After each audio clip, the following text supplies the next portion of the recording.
Hey guys, welcome back to FIFA 22 CF Fuenlabrada Career Mode, and today we receive an offer for Tony Lozano, and of course it is time for him to, let him go, because I did check his stats, and of course at the same time I did check his training drills and stuff like that. Apparently he is not going to grow anymore. 69 rated, 20-year-old, and there's no more room for him to grow anymore in terms of his game or his ability in general. But unfortunately, he will not be part of the squad in January, and I've decided to sell him for 17 million. Honestly, for that type of money, it is definitely very delicious, and of course, we can use that money to strengthen the other side or other area on the pitch right here. Even though so far so good, we haven't been. Of course, we only lost one game so far in this season, and of course, based on the paper, I don't think. Or based on the gameplay, I don't really think that I need to strengthen any part of the area, or it's not necessarily this point. But honestly, you will never know. Right here, early on in the game, Serrano just picked up an injury. Seemingly, he is holding his shoulder. But you know what? It wouldn't matter, because literally right after he injured himself, Navarro again is back on the score sheet once again, and he has scored the first goal for us right here in the first half against Real Betis.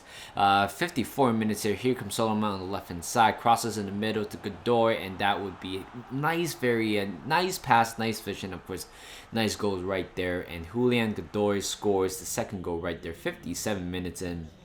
Here comes Robert Navarro in the middle, and of course, this guy is just way too good. And you know what? His footstep, his feet work, and everything has been just tremendous throughout the whole season. Right there, getting Randall Moni right there with the red card. It's quite embarrassing, to be honest, for Real Betis, but it won't matter. And Makoko scores the third goal, and pretty much the golden boot for this season is either between Makoko and Austin Navarro, based on the rates of how they score goals for the past few games. 81 minutes in, we might have another chance right here with 82 minutes. Here comes Solomon on the left hand side, looking for a middle for Navarro, and of course, what a great volley. And he scores the second goal for today's game. 83 minutes, of course, 4-0 as a score, and apparently we have more in the books right here. 85 minutes, and here comes Makoko through on goal, pretty much one-on-one with the goalkeeper, and he slots that one at the bottom corner, and we have again extended the lead to 5-0. At this point, it's more of an exhibition game where we just really kind of do give up the effort towards the end. But you know what? It wouldn't matter. We won 5-0. Very good game in general. And of course, we received two injury news right here. Tomori has been out, and of course, Serrano is out as well, with both of them respectively have a 5 days injury. But of course, thank God it's not really a big issue. Apparently, it's like sprained ankle, hamstring, stuff like that. Like, this type of injuries are not very common in FIFA 22. Apparently, the only recurring injuries that I've seen so far in FIFA 22, it's either something bruised shoulder, sometimes sprained ankle, but majority, if it's like a long-term injury, it would be either the broken toe or the torn ACL. But that's about it. I really do hope that FIFA in the next FIFA 23 would be, of course, creating a variety of injuries, not just that, maybe some sort of like contusion, or even hamstring pull or something like that. Just more variety in terms of injury. Of course, I do not hope, I do not wish harm on these FIFA 23 players, but you know what, to be a little bit more realistic, it has to be done at one point. But going back into the second game in this episode, we are playing against Atletico Madrid away from home. Again, a very tough team as well. Currently, they are sitting 15 points away from us. But you know what? It would have been another 3 points added, which means 18 points difference between us right now, based on the scoreline right here. Navarro scoring the first goal, and of course, Makoko scoring another one. 21 minutes in. Here comes a good play right here. Here goes McTominay today replacing. Actually, you know what? Serrano, it's actually back into the lineup. And more importantly, Navarro scores the second goal in today's game. He makes it 3-0. And of course, pretty much games are reset right here. 31 minutes in, unfortunately, it was a corner kick, but then we got the ball back very, very quickly, and here comes our attack, pretty much overloading the defense. And right here, Solomon gives it back to Navarro, and this is quite an interesting goal. John O'Black was rushing in from goal and decided to try to overkick the ball. But apparently, Navarro, 99 speed, 99 agility. There's no way you're going to catch up with him. And somehow he just couldn't really make any contact.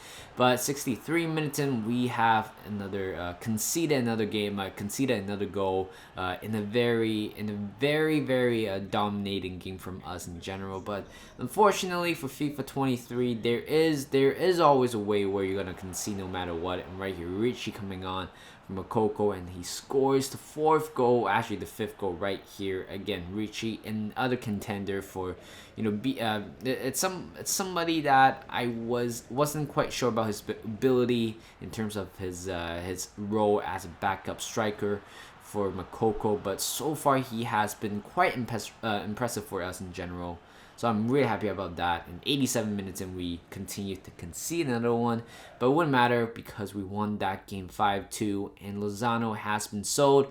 14 million is going into our transfer budget, which is going to be crucial in terms of January recruitment. Yes, again, as I said before, on paper, it seems like we are pretty much perfect in every area, but you will never know. I feel like the squad depth, it seems to be a little bit lacking. But of course, we're going to use that money very wisely. And right here, we have arrived to pretty much the last game in the Champions League group draw right here. We have already qualified, which is completely fantastic. But right here, we are going to play against Shakhtar Donetsk right here, away from home at Donbass Arena. And of course, you guys can see in the starting lineup, I did make quite a lot of changes here. 25 minutes in, here comes Jacopo Romano right here, 1-on-1 with the goalkeeper, finesse that one to top left corner, and we have taken 1-0 lead. And of course, the notable starter right here, it's Pellegrini again. He hasn't started. I believe he didn't start a game for us for the past few games. Honestly, maybe it's been a year. But right here, pretty much. Right before halftime, we again have to concede another one. And Cordoba, again, very disappointing reflexes in general. Could have prevented that goal being scored in 66 minutes in. Oh boy, you guys know that if I did put some sort of a backup players or reserve players in the defense, I'm bound to fail. And this is exactly what happened. And Cordoba again conceded another one. 23 minutes, and we might have a chance to get one back. Unfortunately, we decided to play around the back and conceding another one, 3-1. And it seems like we are heading towards our second loss of the game right here. 74 minutes in, and we have around 16 minutes to play. And it doesn't seem like we have the fire. We don't have the determination to actually close this game down with a win, or at least with a draw. In 81st minute in, we continue the devastating by conceding another goal to David Naras, who was a former Ajax winger. I'm quite surprised seeing him in that jersey right there. 89 minutes in, pretty much we are looking for a consolation goal. Here comes Lozano. He made his debut, I believe, in the last season, and right here he scores this one. And this is quite funny. He scored 2 goals in the final game in the regular season from last season, and right here he scores another one. Maybe he is definitely the third striker that we have so far. But looking at the group stage right here, seeing a couple of strong teams are being qualified right here, and of course Juventus and Moscow, Napoli and Olympics, and at the same time Manchester United did not qualify for it, and PSG did not qualify for it as well. You know what? Seems like we knocked out, or at least somehow collectively we did knock out 2 of the best teams in the world. So I guess that would be kind of a good thing, I guess. So moving on to the last game in this episode, we are playing against Rio Vallecano right here again. A notably a much easier game, I believe. So 17 minutes in, here comes Makoko looking for an inside run by Navarro, and we scored the goal very early once again. 17 minutes in, Navarro has been on fire, has been leading by example based on his assists and of course his goals as well. 47 minutes in, unfortunately, we couldn't find any chance for the remainder of the first half, but quickly after the halftime, Makoko scores another one. Again, Navarro and Makoko are actually going for the golden boot right here. Pretty much every time we score, every game that we played, either one, they're going to score one goal at least. And here comes Solomon. Cross in the middle of Navarro. A very great cross right there by Solomon. And we have, again, extended the lead to 3-0. Right now, in terms of golden boots, it's between Makoko and Navarro. And, of course, both of them are going to compete with each other, which is very healthy, to be honest, giving us more goals, more chances to win, to be honest. And right here, we have pretty much arrived throughout half of the games in the campaign, winning 16 and losing only 1, and we are 11 points clear ahead of Real Madrid, and of course 19 points ahead of Barcelona right here. And looking at the table right here, nothing much has changed, but looking at pretty much at the bottom side of it, Atletico Club apparently is the club that is pretty much very far from each other. But honestly, this season has been quite competitive in general for other teams as well. So thank you guys for watching. Hope you guys enjoyed this video. Like this video, subscribe to my channel, and I'll see you guys in a bit.